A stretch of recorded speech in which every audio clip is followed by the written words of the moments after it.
And this was a long par putt on number 5. Graham Cullen and a fist pump. It's been an amazing year for Caitlin Clark. After dominating the WNBA with possibly the greatest rookie season of all time, she stepped into the world of golf as an amateur and stole the spotlight. Her performance has led to some very heavy praise from serious legends, and the LPGA is now spotlighting Caitlin as a golf star. But not everybody is a fan of the kind of ovation and acceptance Caitlin is getting. Amidst rumors of neglect toward their biggest star, the WNBA is fuming over the red carpet treatment Clark is getting from the LPGA. You'll have to stick around as we uncover how Caitlin Clark's star power is raising tensions between two of women's biggest sports leagues. The Caitlin Clark effect. Yeah, StubHub started seeing this really early as soon as she announced she was going to be in the WNBA draft. In fact, StubHub says they've seen more than 90% increase in interest in ticket sales this season compared to last season. Caitlin Clark spent the year changing how people view women's basketball in America. She brought a lot more eyeballs to the WNBA with her Rookie of the Year performance and completely changed the respect most basketball fans have for female basketball players. In her first season with the Indiana Fever, Caitlin averaged 19.2 points, 8.4 assists, and 5.7 rebounds per game, raising the bar super high for first-year players in the league. Caitlin was already shattering records. In her rookie season, she became the first player in WNBA history to record over 100 three-pointers and 300 assists in a single season, a feat that had fans and analysts alike calling her a generational talent. As if the numbers weren't impressive enough, Caitlin's impact was felt even when she was off the court. She brought unprecedented attention to the WNBA, drawing in fans who had never watched the league before. Indiana Fever games saw a significant spike in attendance, with fans traveling from across the country to watch her play.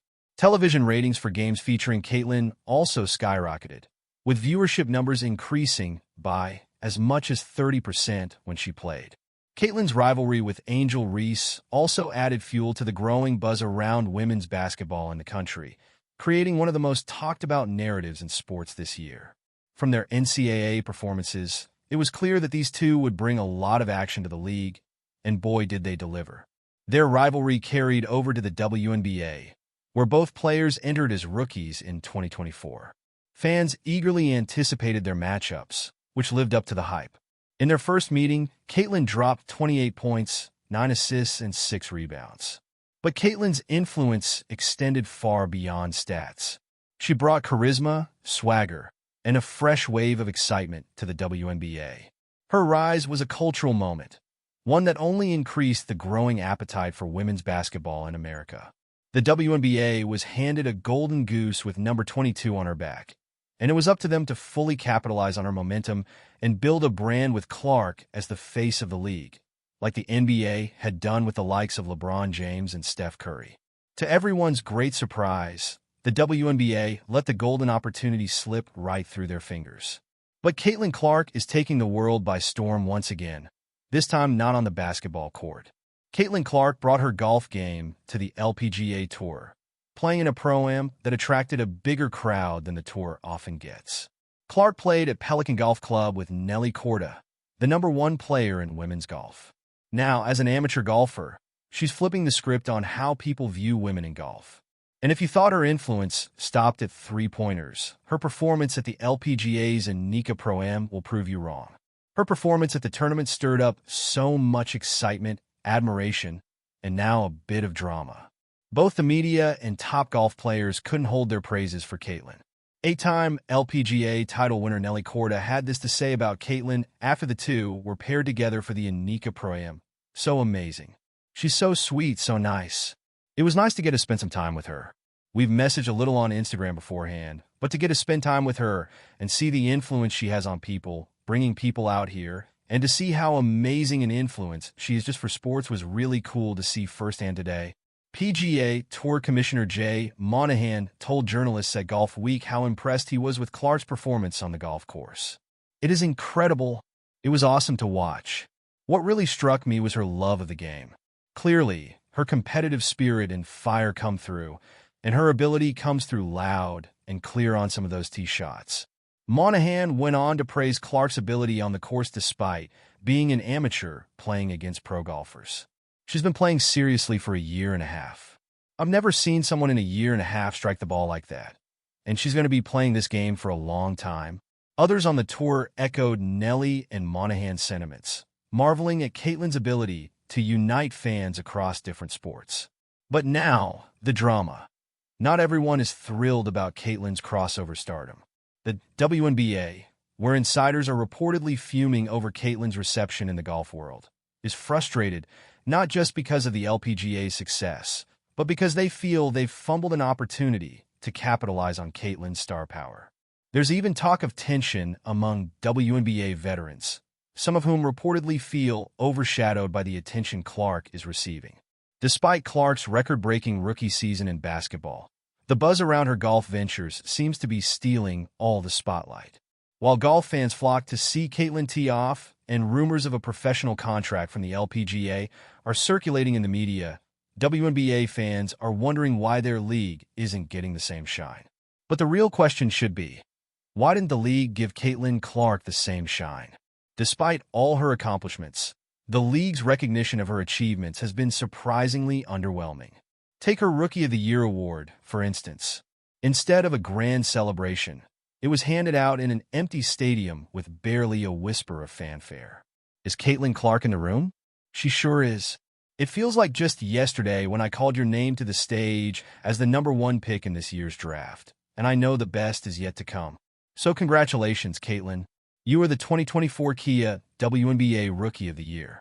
For someone who's done so much for the league in just one season, this lack of acknowledgement feels like a missed opportunity.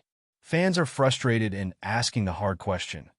Why isn't the WNBA celebrating Caitlin the way other leagues would celebrate their rising stars? Caitlin Clark's golf debut just made me so upset with the WNBA because the LPGA just did everything that the WNBA should have been doing this season. They did it all correct in literally one day. The LPGA, on the other hand, seems to have cracked the code. At the Anika Pro-Am, Caitlin was paired with none other than Nelly Korda, the world's top-ranked female golfer. This wasn't just a game of golf, it was a masterstroke in spotlighting women's sports. Fans packed the Pelican Golf Club to catch a glimpse of Caitlin taking her swings, and the media coverage was off the charts. The LPGA treated Caitlin like royalty, a sharp contrast to the lukewarm reception from her home league. The result? The LPGA not only showcased Caitlin's crossover appeal, but also positioned itself as a trailblazer in elevating women's sports. Nelly Korda was effusive in her praise, admitting, "I never watched basketball before Caitlin. She's incredible." Even the legendary Annika Sorenstam, who hosted the event, called Caitlin an inspiration for all women's sports. But here's the irony. Caitlin's rise should be a win for everyone involved. Her star power has brought more attention to women's sports than ever before, and both leagues stand to benefit from her influence. Yet, while the LPGA was busy writing the playbook on how to elevate a star, the WNBA seems stuck in its old ways, prioritizing balance over boldness. This was the perfect opportunity for the WNBA to embrace Caitlin the way NBA or NFL players do when they attend games. The WNBA finds itself at a crossroads, grappling with a tension that mirrors a larger issue: how to balance celebrating standout players like Caitlin Clark while promoting the league as a whole. Commissioner Kathy Engelbert has often emphasized the importance of unity over individual stardom. But is this cautious approach costing the league its best chance at explosive growth? Let's flip the script and look at how the LPGA handled Caitlin during the Anika Pro-Am. Pairing her with Nelly Korda, the world's top-ranked female golfer, was nothing short of a marketing masterstroke. The LPGA didn't just invite Caitlin to play, they made her the star of the show. From packed crowds at the Pelican Golf Club to live event coverage, the LPGA showed exactly how to capitalize on Caitlin's crossover appeal. Caitlin Clark did not lack an audience. This is the most relatable thing I think most people can relate to. You ever played in a pro-am? You know how nervy it is. Can you imagine doing that in front of a crowd like that? Social media took notice. One tweet hit hard. "This is wonderful." That one person can move so many people to love sports. It's an amazing thing, no matter what sport it is. We're heading towards a society of people who sit a lot, Such an inspiration to move. Another fan echoed the frustration. Caitlin is a generational talent, and the WNBA is treating her like just another player. The sentiment was clear. The WNBA had fumbled a golden opportunity. They turned her appearance into a must-watch event, and the results spoke for themselves. Crowds swarmed, coverage soared, and the LPGA proved what happens when a league embraces a star's crossover appeal. Fans couldn't help but notice the stark differences. Viral tweets called out the WNBA's hesitation, with one summing it up perfectly. The LPGA has posted about Caitlin more this week than the WNBA has since she was drafted. For Caitlin, the Pro-Am was just another stage to shine on for the LPGA. It was a marketing masterclass, and for the WNBA, it's a wake-up call they can't afford to ignore. Will the WNBA learn from this and fully embrace Caitlin's brilliance? Or will they let other leagues continue to show them how it's done? Let us know your thoughts in the comment section.